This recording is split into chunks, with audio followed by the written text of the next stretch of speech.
Hello, everybody, and thank you for joining us for this Q&A for Last Night in Rozzie, which is playing as part of the 2021 Independent Film Festival Boston.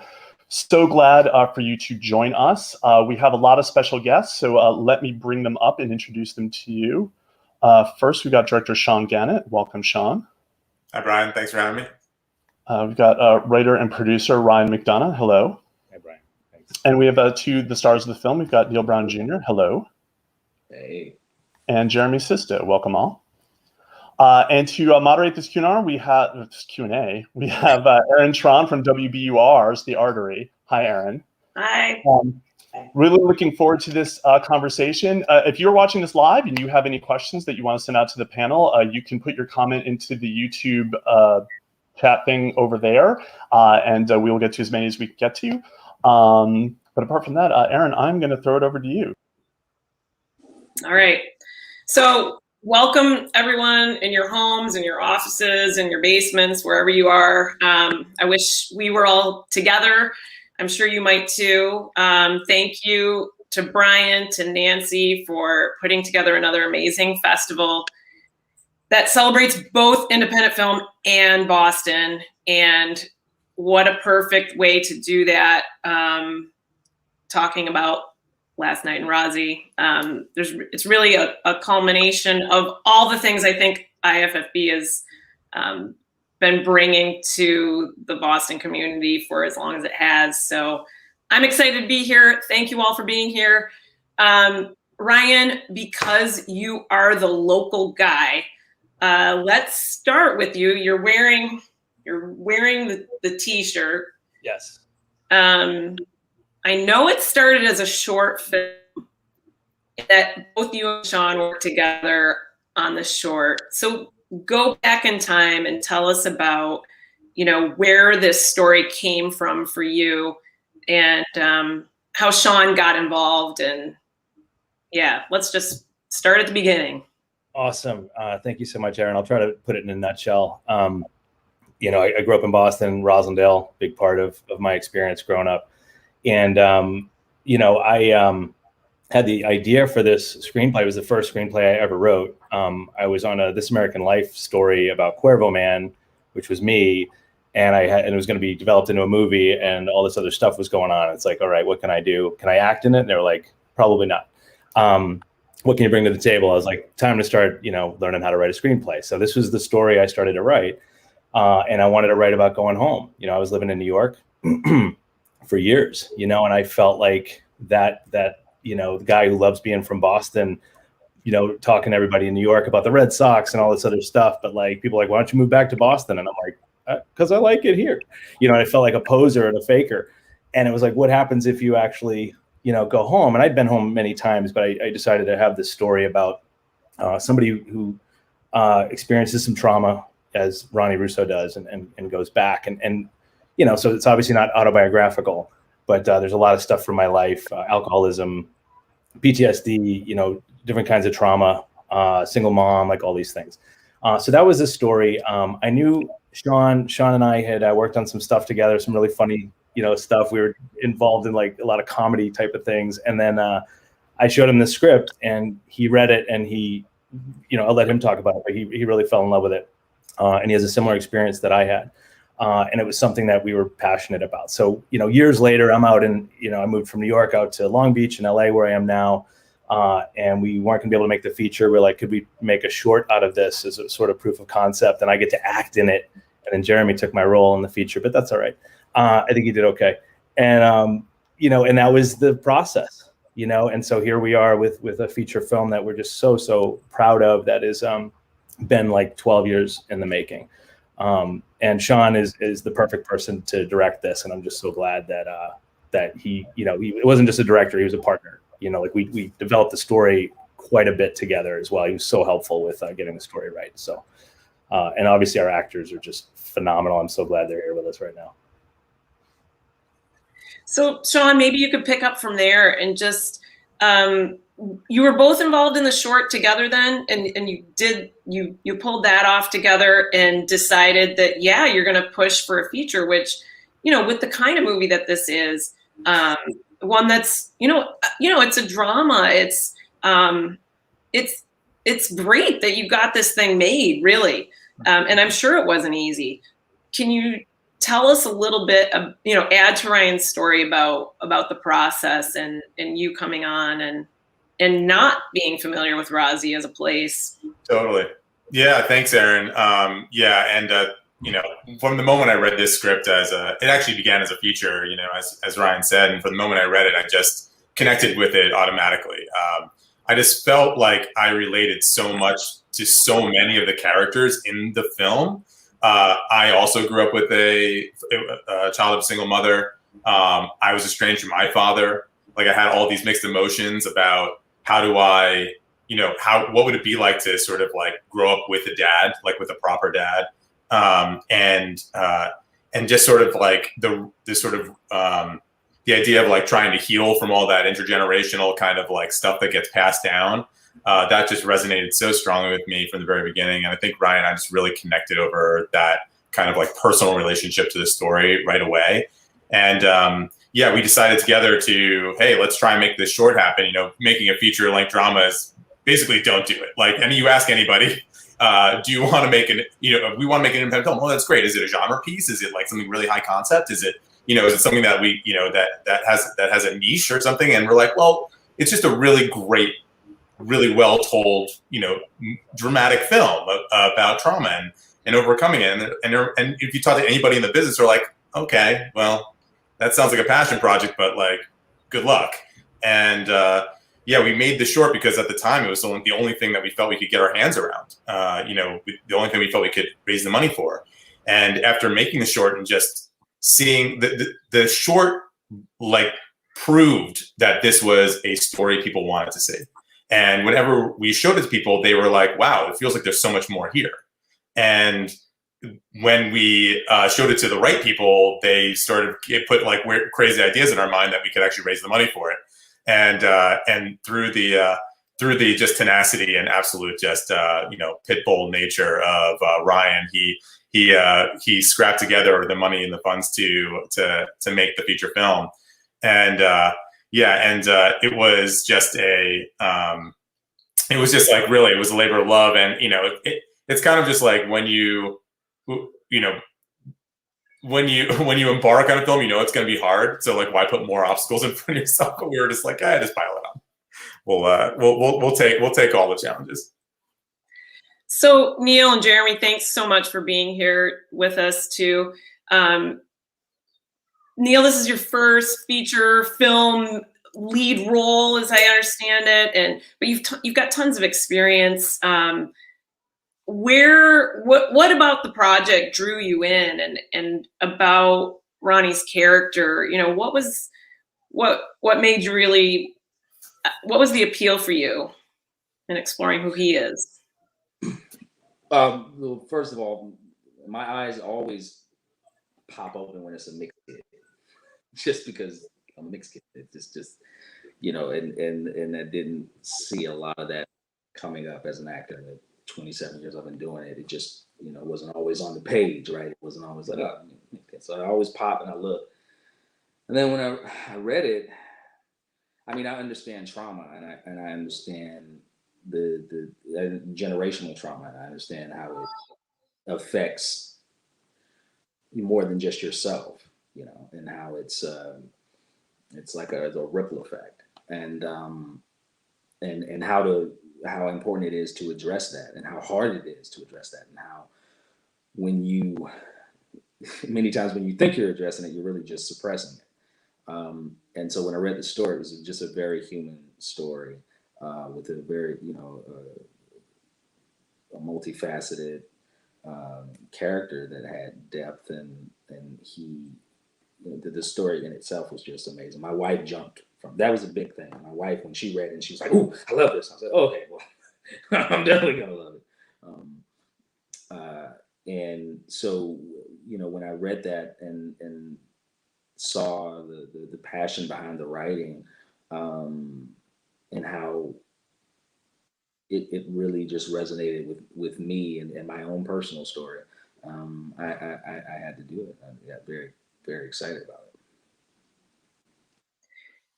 it. And Jeremy, was the selling point that you would just be, you know, in a I can't imagine being like, okay, you're gonna do this really intimate drama and you will be in bed for days. Big fan of being vertical. I like to lie down. I like to sit too, but lying down is way better. And then sitting, standing. I like to run. Standing, I don't like to do much. That was a big one. No, yeah, I was just thinking about it. What a cool experience it was. Yeah, it's been a while since I've been able to do, or since I've done like these kind of sort of films that it took so much. It took the kind of tenacity that Ryan had to get this thing going, and are filled with like a crew that's younger, excited to be there. There's that kind of, you know, independent passion. You know, I grew up in that in the '90s. You know, that was kind of where I cut my teeth. I was what I did constantly, and I really miss it. And this was really that experience. And I remember we traveled right before we were doing a TV festival over in Monaco, and you know, I had to be playing that I was dying, and so I had to lose weight, so I couldn't eat too much pasta, which was really annoying to me. I was very upset about that, but I did that thing that's very popular now, the fasting, the intermittent fasting. So I just wouldn't eat all day, and then I'd gorge at night. Anyway, I came back and I was fit, but then he told me that I had to wear like a chubby thing around the waist, because when you're dying of this thing, you also have a belly. So it kind of went to waste, the whole the starving myself in Italy. So I'm still resentful of that, but it was a really great experience working with Neil, who brought such a depth to his role, and Sean was really in tune to what I was trying to do, and yeah, I mean, I was nervous about the accent. You know what I mean? Accents aren't necessarily my thing, and Boston ones definitely seem to get a lot of flack, you know. And I was just watching the films you watch to do that, right? I thought, and then I get there and they're like, "No, that film's BS. I hope you didn't study that one." I won't say which movies it was, but I was like, I did. So there was a couple things he had to, you know, tweak with me there. But yeah, I was really insecure about kind of having to do that, but I enjoyed the challenge, and then yeah, since it's been made, you know, yeah, you're nervous about these films in the world, right? Where they don't have an outlet and stuff. Excuse, shush, now, stop it. Bastion, this dog. Thank you. Sorry, we have a new dog and he likes to bark. Let's just finish up my statement. Somebody else talk. So Let's. Coco is normally the one. Coco the dog. Coco. Glad it wasn't my dog. It was also coincidentally my nickname as a kid. It's Coco. And so I never know who my wife's talking to when she's telling Coco to shut the hell up. But you had to okay the dog being named that, right? Or did the dog come named Coco? I've been married a long time, so I don't say anything, Erin. I just do as I'm told. I'm a husband. And I have 21 years of being married and 27 with my wife. Neil, are you safe? Are you safe right now? Are you safe? Are you okay? Yeah. I'm okay. I'm sure she's not looking at me. Okay. I have the only key. I was like, I thought I saw him blinking Morse code, but maybe I was just missed that. Yeah. I think you're talking inside jokes, which is great. I don't know what's going on, but that's all right. So let's talk a little bit about Boston, because there's this whole kind of Boston movie thing, and what is Rozzie in that? Like, what is the Rozzie identity? And Ryan and then Sean, you had to get on board with that and communicate it to Jeremy and Neil and you know, the rest of the cast and crew, and, you know, maybe crew even too. Like, how do you situate that identity to folks? Yeah, and sorry for the inside jokes there, because that could be annoying. But yeah, like Roslindale, I mean, it's so different from, it's not Southie, it's not Charlestown, you know, like it's not going to be that kind of a movie. I did sort of, you know, when I first wrote it, it was sort of a Good Will Hunting in Roslindale in a way. It was like that idea, and it sort of just like led me there. But, you know, there's no super genius going to MIT as a janitor and all that stuff. But like the Roslindale thing is just like, it's Boston. It's just regular people. And there's that idea that it's like, it's a small city, but it's also changed a lot, and I haven't been there. So I'm like a foreigner when I go to Roslindale now. And so when I was there, I'm like, wow, this is like Brooklyn in many ways. There's a lot of transplants. And so, kind of bringing those two worlds together. But as far as like sharing it, I was kind of hoping it's in the script and just kind of showing them around the neighborhood to kind of see what it's like. And then maybe telling some stories about, with Neil in particular and sort of like growing up. And here's where we used to egg the houses by the George Wright golf course and run away, occasionally a car, like just the random stuff that we did. But that probably doesn't happen anymore, which is a good thing. So I don't know if that's helpful, but I'll turn it over to Sean. Well, I mean, I think one of the things that you really emphasized in that I think a lot of the film really revolved around is this idea of like loyalty even to a fault. Like even if it's like the thing about Joey's character who says died in the wall, Jeremy's character is that it's like, yeah, like he's got your back no matter what, and like, he's the guy you want on your side, but like he also probably started the trouble. Like, it's like he'll get you into trouble, but he's got your back, and it was kind of like that, just like that vibe of it doesn't really matter, doesn't matter like how hard we had it or how bad off you are, if your family's got problems or my family's got problems, like we got each other. And that sort of like clinging to each other feeling was something that felt really, just really clear in the script and then in the characterization and how Neil and Jeremy were sort of relating to each other, and that history that was being brought up. And that to me felt very Roslindale when Ryan was describing it. Either of you two, Neil or Jeremy, want to weigh in on that one? On as it pertains to which part? I guess we'll move on because there's something else I want to talk to you about, which is because Sean's reminding me of the scene where you first see each other. There's this kind of, it's almost, there's like conflict, but like a connection all happening at once in that room, in that hospital room. And there's this whole idea about friendship and loyalty and bonds, especially between boys and then now men, that you all are pulled off in that room, and it was all of you really that did that. So, what, I guess I'd like you to talk a little bit more about pulling that off and what that meant. And that's to Neil and Jeremy, just to hear more from you both. So fortunately, right up into this, I got to learn from some really great guys about partnerships and about how to build that sort of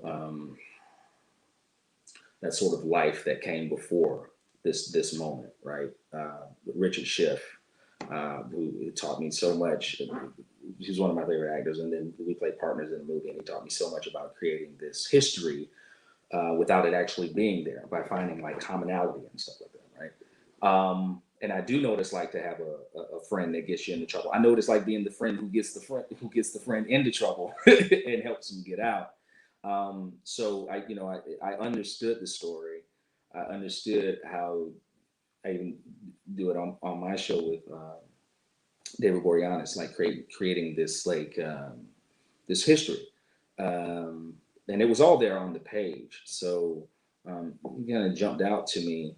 And when they cast Jeremy, who I was a big damn fan of, I already felt I had a history with him just from watching his just from watching his stuff. So I understood the character. And then once I met him, I already felt like I knew him. So I was able to have something in my foundation that came out, fortunately, thank God, on camera as it should. And he was very open with me, and one of those actors who's just like an actor's actor, who's really wants to get into the ring and mix it up and really play like you do in theater. So and to the earlier point, thank God for Ryan for showing me all around Rosendale and like showing me kind of that history and showing me the things that made the city. And I was able to put that in my DNA. And then, you know, like I said, once I met up with Jeremy, it all kind of just like fell into place because, you know, I had that basis. I understood what it took to, you know, to have that history and I knew that they had this shared, very dark thing. And then they were separated and then like come together. I know what it's like to be uneasy. When I was starting acting all the time, I've been with my wife for a very long time, but we'd be apart for like 6, 7, 8 months. And then we come together and it was like, yes, we have all this history, we have all this love and stuff, but it's a little uneasy because, you know, we've evolved over this time of being apart. So it was almost like a new relationship in that. So if you mix, you know, that feeling of uneasiness and but also with that feeling of history and the love and the compassion for that person, I think it just comes off in an interesting way because it's just a lot of layers to it. So that's my take. Yes. Yeah, totally. It's a hard situation, man, to be asked to do something.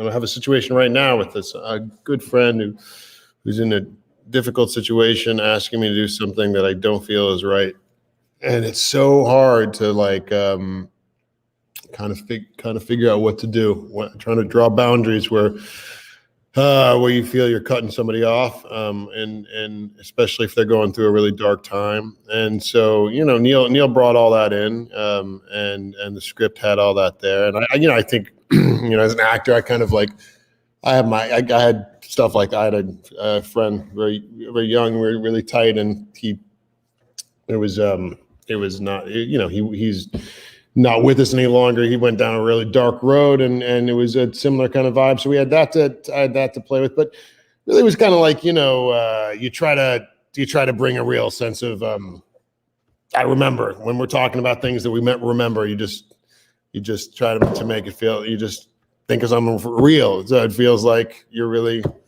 talking about a real memory. And so all that kind of stuff. But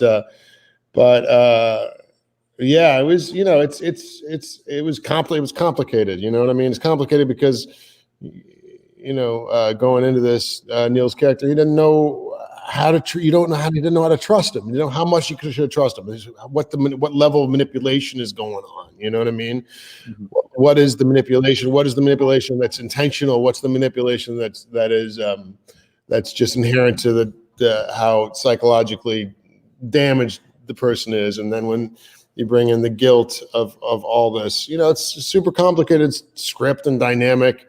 So I think in some ways that makes it easier. You know, you kind of play, we don't have to play too much of that, you know, as long as we play like, as long as I play like that I really have true love for Neil, and that's not hard. I mean, look at that face. Come on. That's not hard to love. And then, you know, and then just talk about, just think of things that feel really real. And so that's probably what maybe what came across. But movies are weird, right? Because there's so much of it is you cut it together, you put it together, and then the audience gets to experience, you know, their own version of the whole thing. So you know, how the answer to that question I could be not speaking to somebody's perception of what they experienced. And that's what's kind of beautiful about movies, isn't it? So there is an audience question here about whoever this person is loved your accents. So you got that.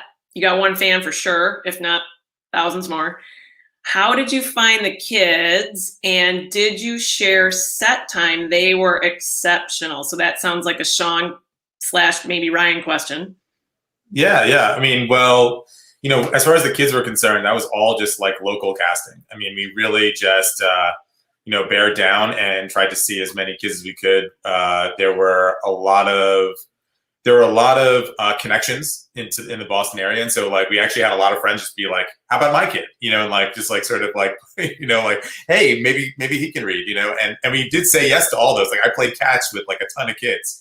It was awesome. Like I was like, okay, you gotta be able to throw a baseball. Like, we got to be able to play. Like, this has got to be like legit.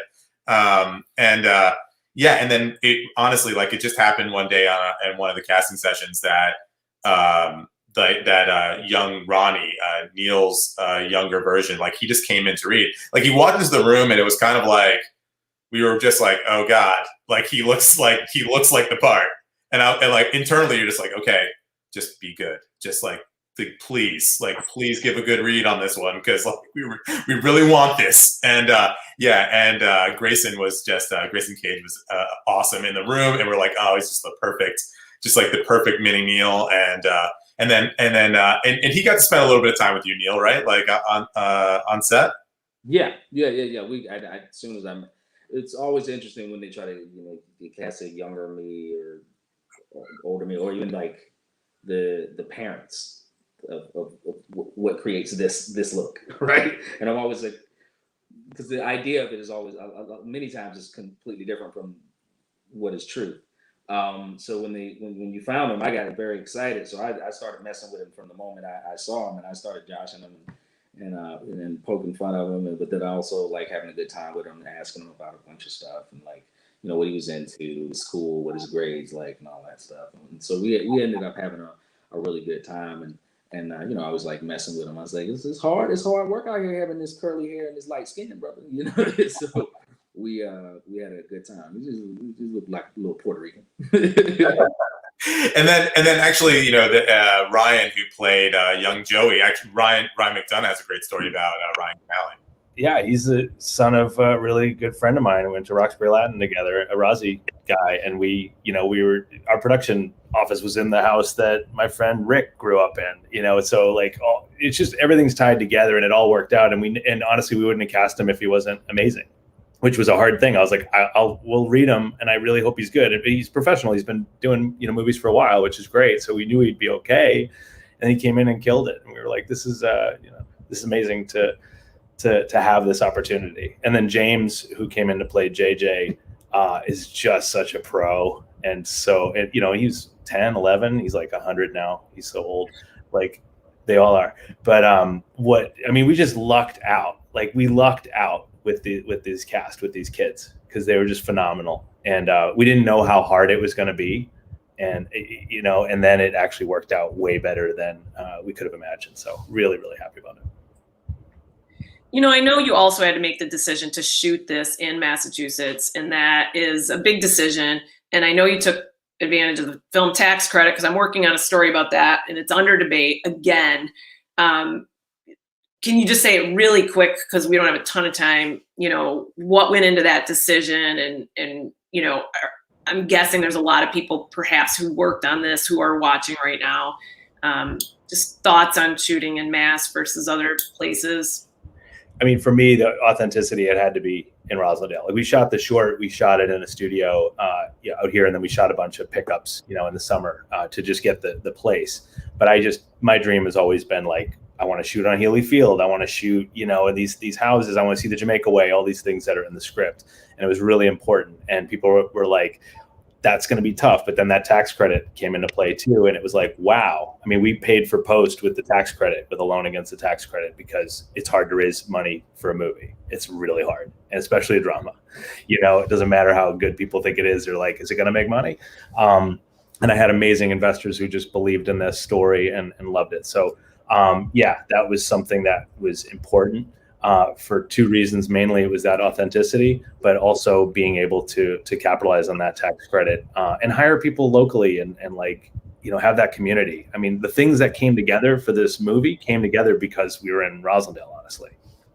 Yeah, and big shout out to the local crew. I mean, Jeremy was talking about how like young and hungry they were, and it really just felt like once we were able to make a connection with a couple of key people within the Boston, film scene, then all of a sudden just the web went out, and like we were able to just pull in all these really, really talented folks. And we're just so grateful for everybody that helped make the film, because they were so talented. It looks so much bigger, and it's just such a big, beautiful film for being such kind of an intimate piece. It feels like it's got that gravitas from because the crew was just so on point. So yeah, big thanks to all of them.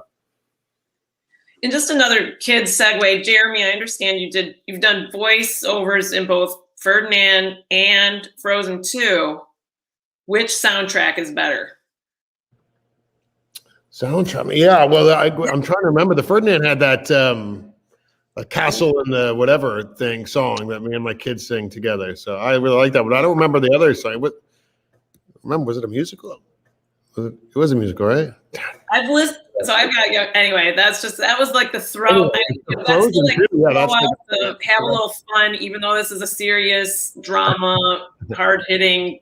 I'm not going to choose from my babies, okay? Okay. I spent years putting those projects together. No, I didn't. That was they're great. Yeah, those are fun. My kids, I got to bring my kids to the premiere of Frozen. The princesses were actually there, the real ones. Whoa. And there was games. It was a great time. I was a hero to my children for a day. That was fun. And you probably got to see it in a theater.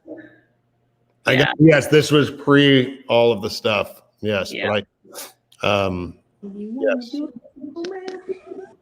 Voiceover is a weird thing, though. I was very bad at it for a long time. I would not, I put the mic on and I'd listen to my voice, and I'm not somebody who can do voices, You try to get these things, and then I pretend to be a guy like that, and it was just always the same weird voice that came off bad. And so finally I went into Ferdinand, they hired me, and then we just kind of played the scene a bunch of ways as if it was an actual scene. And I was like, oh, so it's like acting a little bit. And then I figured that was a little bit better. For sure. So before my dog's interrupted, I just want to say, these movies have whatever. It's a difficult life out them for right now. So festivals like this one are amazing. That just the attention they bring to this kind of this sincere and this work that just takes so much blood, sweat, and tears from these guys. So thank you so much for honoring the film. Absolutely. I hate to end it because I have tons more questions, and perhaps the audience does too. Neil, my fun-ish question for you is: so you were on Suits for a couple of years. Do you have any insider knowledge on the royal family? She was a looker. That's and a sweetheart to me. Like I said, mixed kids are a certain breed, and we have this very interesting upbringing because we're not one thing or the other. We're kind of like this new thing in the middle.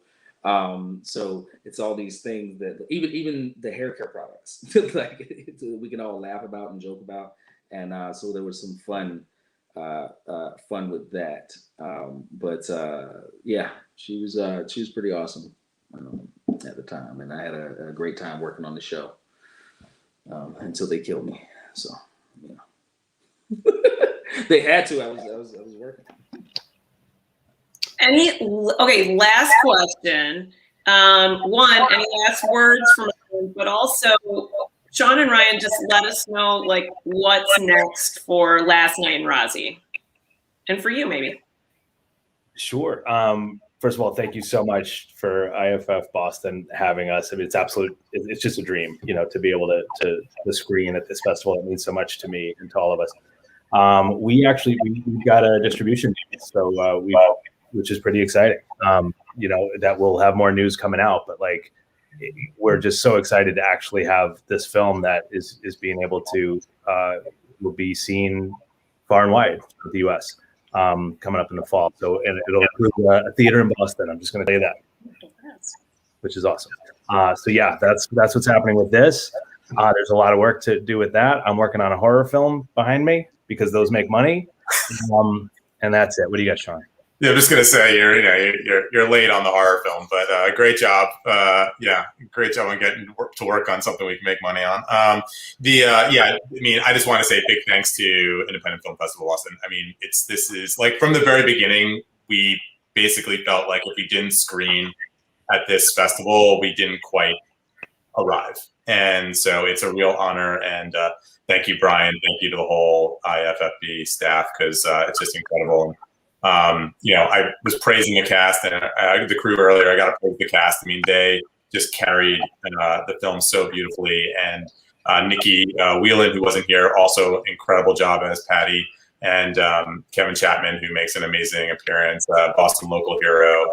So yeah, thank you all. I mean, it's just wonderful to be a part of this, and just feel really honored to be here. Thanks.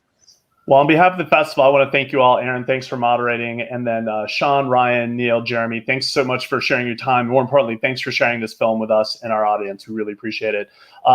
If you're watching this now live, it's tell all your friends. It's still playing at the festival for another couple days. And we hope to see you all soon. We hope to see all of you in Boston for your next project. And we hope to see everyone out there in person soon. Thanks so much. Take care, everybody.